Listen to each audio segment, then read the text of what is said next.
The wind howled out of the northwest, blind with snow and barbed with ice crystals. All the way up the half-mile precipice it fingered and wrenched away at groaning ice slabs.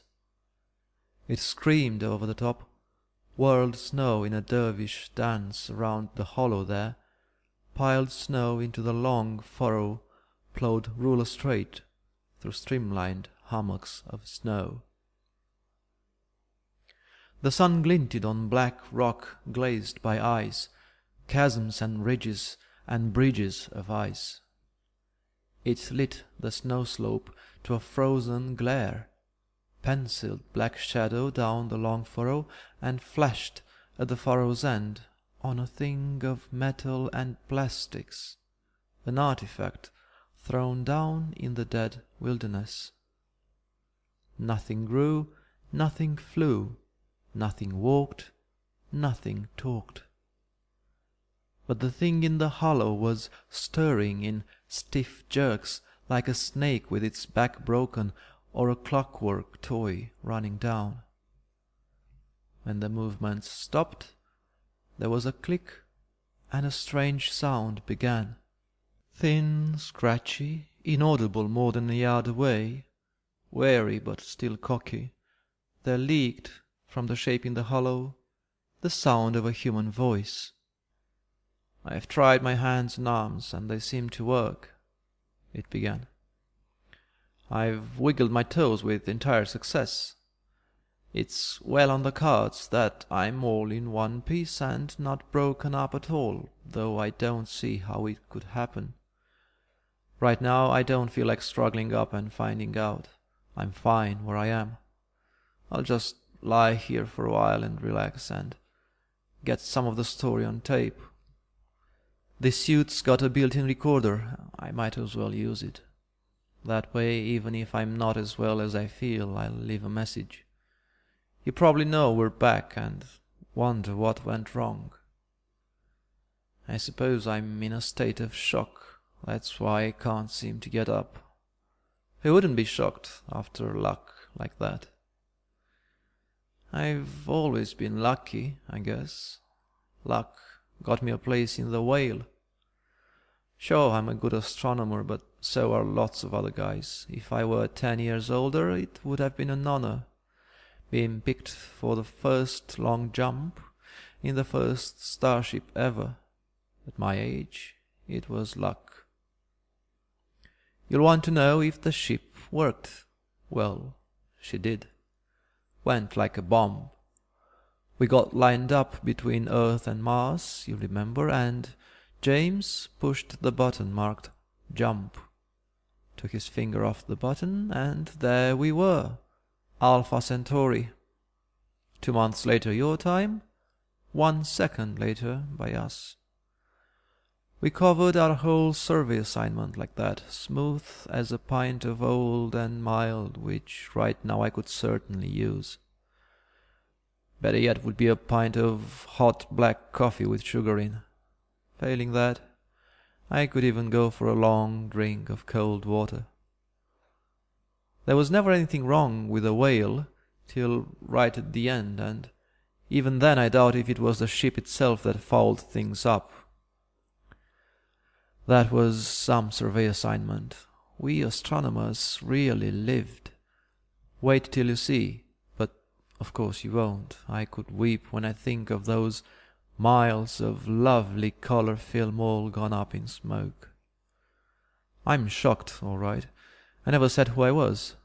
Matt Hennessy from Farside Observatory, back of the moon, just back from a proving flight cum astronomical survey in the starship Whale. Whoever you are who finds this tape, you're made. Take it to any radio station or newspaper office. You'll find you can name your price and don't take any wooden nickels. Where had I got to? I told you how we happened to find Chang, hadn't I? That's what the natives called it. Walking, talking natives on a blue sky planet with 1.1 g gravity and a 20% oxygen atmosphere at 15 psi. The odds against finding Chang on a 6-ton survey on the first star jump ever must be up in the Googles. We certainly were lucky. The Chang natives aren't very technical, haven't got space travel for instance. They're good astronomers though. We were able to show them our sun in their telescopes. In their way, they're a highly civilized people. Look more like cats than people, but they're people all right. If you doubt it, chew these facts over. 1. They learned our language in 4 weeks.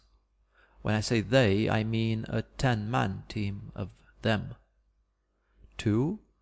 They brew a near beer that's a lot nearer than the canned stuff we had aboard the Whale. 3. They've a great sense of humor.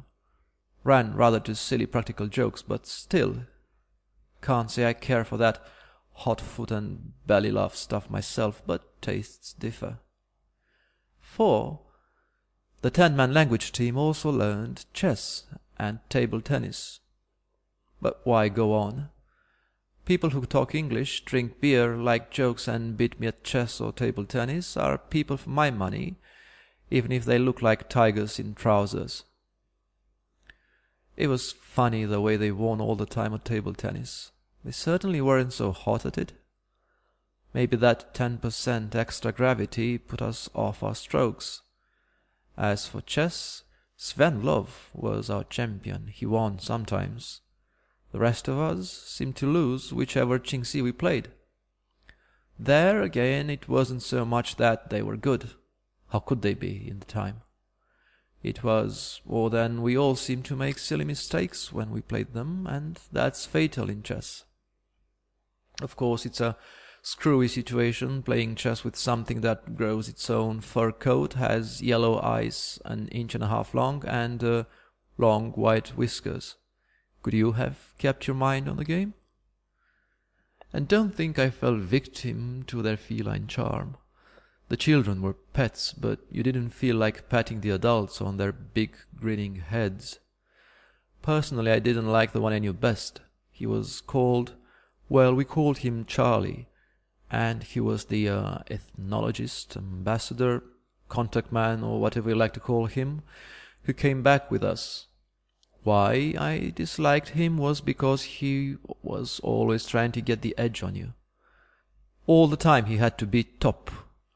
Great sense of humor, of course. I nearly broke my neck on that butter slide he fixed up in the metal alleyway to the Whale's engine room. Charlie laughed fit to bust. Everyone laughed. I even laughed myself, though doing it hurt me more than the tumblehead. Yes, life and soul of the party, old Charlie. My last sight of the Minnow was a cabin full of dead and dying men, the sweetish stink of burnt flesh and the choking reek of scorching insulation, the boat jolting and shuddering and beginning to break up, and in the middle of the flames, still unheard, was Charlie. He was laughing. My God, it's dark out here. Wonder how high I am. Must be all of 50 miles and doing 800 miles an hour at least. I'll be doing more than that when I land. What's final velocity for a 50-mile fall? Same as a 50,000-mile fall, I suppose. Same as escape. 24,000 miles an hour. I'll make a mess. That's better. Why didn't I close my eyes before? Those star streaks made me dizzy. I'll make a nice shooting star when I hit air. Come to think of it, I must be deep in air now. Let's take a look. It's getting lighter. Look at those peaks down there, like great knives. I don't seem to be falling as fast as I expected, though. Almost seem to be floating. Let's switch on the radio and tell the world hello. Hello, Earth. Hello again. And goodbye. Sorry about that, I passed out. I don't know what I said, if anything, and the suit recorder has no playback or eraser. What must have happened is that the suit ran out of oxygen and I lost consciousness due to anoxia. I dreamed I switched on the radio, but I actually switched on the emergency tank, thank the Lord, and that brought me round. Come to think of it, why not crack the suit and breathe fresh air instead of bottled? Nah, I have to get up to do that. I think I'll just lie here a little bit longer and get properly rested up before I try anything big like standing up. I was telling about the return journey, wasn't I? The long jump back home, which should have dumped us between the orbits of Earth and Mars, instead of which, when James took his finger off the button, the mass detector showed nothing except the noise level of the universe. We were out in that no place for a day. We astronomers had to establish our exact position relative to the solar system. The crew had to find out exactly what went wrong. The physicists had to make mystic passes in front of meters and mutter about residual folds in stress-free space. Our task was easy because we were about half a light year from the sun. The crew's job was also easy. They found what went wrong in less than half an hour. It still seems incredible. To program the ship for a star jump, you merely told it where you were and where you wanted to go. In practical terms, that entailed first a series of exact measurements which had to be translated into the somewhat abstruse coordinate system we used based on the topological order of mass points in the galaxy. Then you cut a tape on the computer and hit the button. Nothing was wrong with the computer. Nothing was wrong with the engines. We'd hit the right button and we'd gone to the place we'd aimed for. All we'd done was aim for the wrong place. It hurts me to tell you this, and I'm just attached personnel with no spaceflight tradition. In practical terms, one highly trained crew member had punched a wrong pattern of holes on the tape. Another, equally skilled, had failed to notice this when reading back. A childish error, highly improbable, twice repeated, thus squaring the improbability. Incredible, but that's what happened. Anyway, we took good care with the next lot of measurements. That's why we were out there so long. They were cross-checked about 5 times. I got sick, so I climbed into a spacesuit and went outside and took some photographs of the sun, which I hoped would help to determine hydrogen density in the outer regions. When I got back, everything was ready. We disposed ourselves about the control room and relaxed for all we were worth. We were all praying that this time nothing would go wrong, and all looking forward to seeing Earth again after 4 months' subjective time away, except for Charlie, who was still chuckling and shaking his head, and Captain James, who was glaring at Charlie and obviously wishing human dignity permitted him to tear Charlie limb from limb. Then James pressed the button. Everything twanged like a bowstring. I felt myself turned inside out, passed through a small sieve and poured back into shape. The entire bow wall screen was full of earth. Something was wrong, all right, and this time it was much, much worse. We'd come out of the jump about 200 miles above the Pacific, pointed straight down, traveling at a relative speed of about 2,000 miles an hour. It was a fantastic situation. Here was the Whale, the most powerful ship ever built, which could cover 50 light years in a subjective time of 1 second, and it was helpless, for, as of course you know, the star drive couldn't be used again for at least 2 hours. The Whale also had ion rockets, of course, the standard deuterium fusion thing with direct conversion. As again you know, this is good for interplanetary flight because you can run it continuously and it has extremely high exhaust velocity. But in our situation it was no good. because it has rather a low thrust. It would have taken more time than we had to deflect us enough to avoid a smash. We had 5 minutes to abandon ship. James got us all into the minnow at a dead run. There was no time to take anything at all except the clothes we stood in. The minnow was meant for short, heavy hops to planets or asteroids. In addition to the ion drive, it had emergency atomic rockets using steam for reaction mass. We thanked God for that when Kazamian cancelled our downwards velocity with them in a few seconds. We curved away up over China, and from about 50 miles high, we saw the whale hit the Pacific.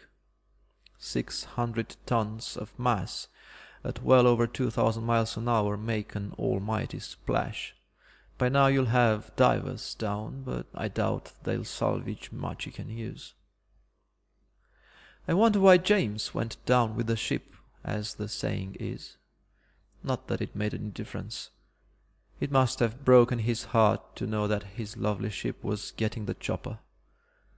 Or did he suspect another human error? We didn't have time to think about that, or even to get the radio working. The steam rockets blew up. Poor Kazamian was burnt to a crisp. Only thing that saved me was the spacesuit I was still wearing. I snapped the faceplate down because the cabin was filling with fumes. I saw Charlie coming out of the toilet, that's how he'd escaped, and I saw him beginning to laugh. Then the port side collapsed, and I fell out. I saw the launch spinning away, glowing red against a purplish-black sky. I tumbled head over heels towards the huge curved shield of Earth 50 miles below. I shut my eyes, and that's about all I remember. I don't see how any of us could have survived. I think we're all dead. I'll have to get up and crack this suit and let some air in. But I can't. I fell 50 miles without a parachute. I'm dead, so I can't stand up. There was silence for a while except for the vicious howl of the wind. Then snow began to shift on the ledge. A man crawled stiffly out and came shakily to his feet. He moved slowly around for some time. After about 2 hours he returned to the hollow, squatted down, and switched on the recorder. The voice began again, considerably warier. "Hello there. I'm in the bleakest wilderness I've ever seen. This place makes the moon look cozy.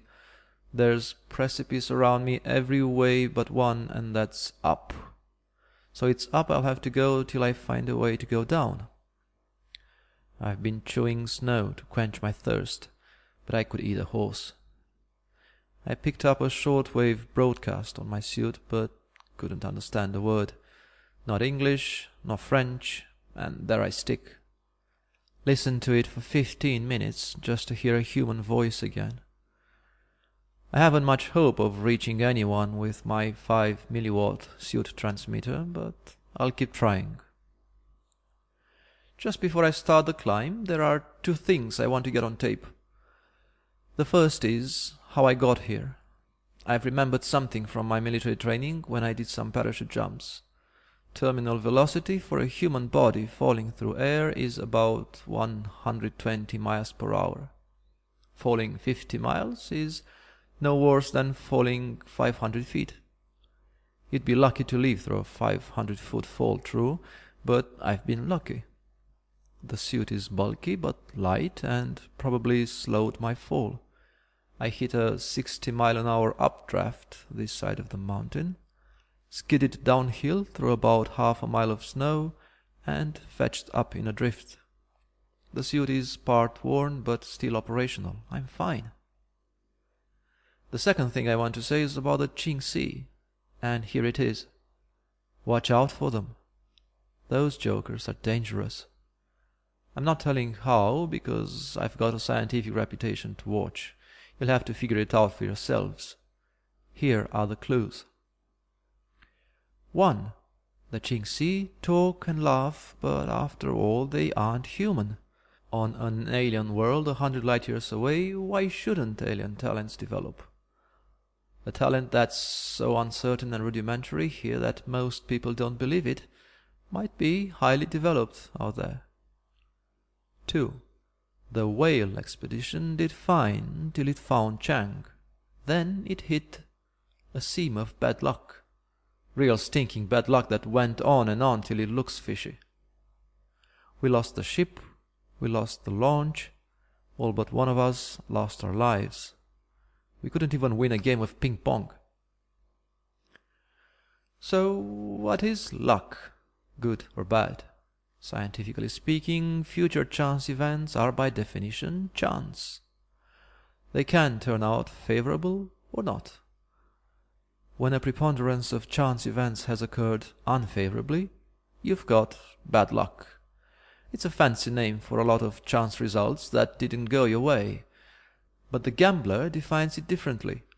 For him, luck refers to the future, and you've got bad luck when future chance events won't go your way. Scientific investigations into this have been inconclusive, but everyone knows that some people are lucky and others aren't. All we've got are hints and glimmers, the fumbling touch of a rudimentary talent. There's the evil eye legend and the Jonah bad luck bringers. Superstition, maybe. But ask the insurance companies about accident prones. What's in a name? Call a man unlucky and you're superstitious. Call him accident prone, and that's sound business sense. I've said enough. All the same, search the spaceflight records. Talk to the actuaries. When a ship is working perfectly and is operated by a hand-picked crew of highly trained men in perfect condition, how often is it wrecked by a series of silly errors happening one after another in defiance of probability? I'll sign off with 2 thoughts, one depressing and one cheering. A single Chingsi wrecked our ship and our launch. What could a whole planetful of them do? On the other hand, a talent that manipulates chance events is bound to be chancy. No matter how highly developed, it can't be surefire. The proof is that I've survived to tell the tale.